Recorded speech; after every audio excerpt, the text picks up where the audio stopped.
आप सभी को जैमसी की मेरे प्रिय भाई बहनों, आप सब लोग कैसे हैं। मैं आशा करती हूँ कि आप सब लोग प्रभु में आनंदित होंगे, खुश होंगे। वचन से पहले छोटी प्रार्थना करते हैं। स्वर्गीय पिता, हम आपका धन्यवाद करते हैं प्रभु जी, आज के नए दिन के लिए, नई सुबह के लिए जो आज आपने हम सबके जीवन में दी। पवित्र आत्मा आज के पवित्र वचन के लिए मुझे इस्तेमाल करें, सबके मन हृदय को खोलें, ताकि आज के पवित्र वचन के द्वारा सबके जीवन में आशीष आने पाए। प्रभु यीशु मसीह के नाम से इस प्रार्थना को मांगते हैं, आमीन आमीन आमीन। हालेलुया। परमेश्वर के लोगों, आज हम वचन से सीखेंगे प्रभु की आज्ञा को माने। हालेलुया। मेरे साथ आज प्रभु का प्रभावशाली वचन निकालें। प्रेरितों की पुस्तक उसका 22 अध्याय और उसकी 16 आयत। अब क्यों देर करता है, उठ बपतिस्मा ले और उसका नाम लेकर अपने पापों को धो डाल। हालेलुया। परमेश्वर के लोगों, हम वचन से सीखते हैं। वचन में हमने पढ़ा है, सुना है कि जब शाऊल परमेश्वर के लोगों को सताता था, उनको दुख देता था, तो जब उसका एनकाउंटर प्रभु यीशु मसीह से हुआ, प्रभु यीशु मसीह की ज्योति उस पर चमकी, तो वो उसका जीवन बदल गया। वो 3 दिन 3 रात प्रभु की प्रार्थना में वो समय गुजारने लगा और प्रार्थना में उसने देखा कि एक पुरुष आकर मेरे सिर पर हाथ रखे हुए मेरे लिए प्रार्थना करता है।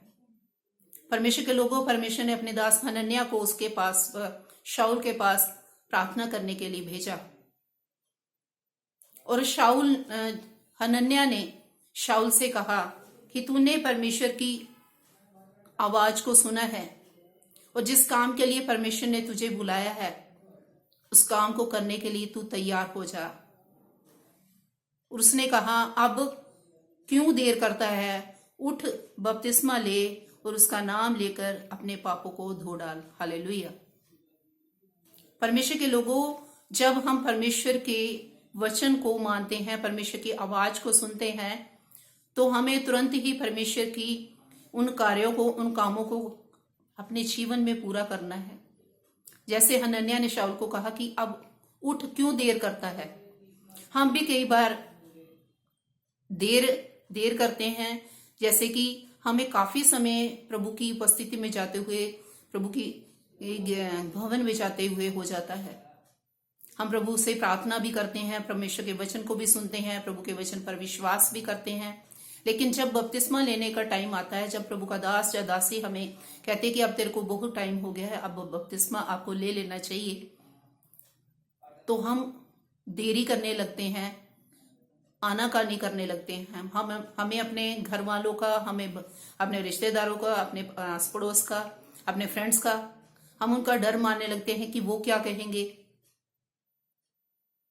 इसलिए प्रभु के प्रिय लोगों, हमने प्रभु के इस कार्य को, जो परमेश्वर ने हमें दिया है, जो परमेश्वर ने हमें आज्ञा दी, हमने उसको भी पूरा करना है।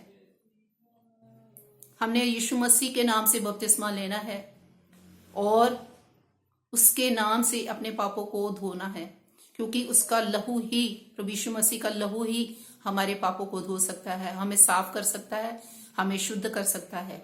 इसलिए प्रभु के प्रिय लोगों, आप इस काम को करने में आप देरी ना करें।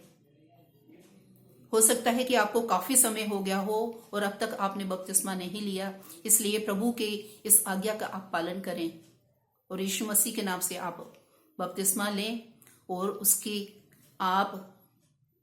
उसके शरीर के अंग बन जाएंगे, उसकी आप संतान बन जाएंगे। इसलिए इस काम को करने में आप कोई भी देरी ना लगाएं और प्रभु के वचन को अपने जीवन में पूरा करें, क्योंकि वो ही परमेश्वर है जो हमारे पापों से हमें माफी दे सकता है, हमारे पापों को शुद्ध कर सकता है। इस वचन के द्वारा प्रभु आप सबको बहुत आयत से आशीष और बरकत दे। सबको जय मसीह की। God bless you all.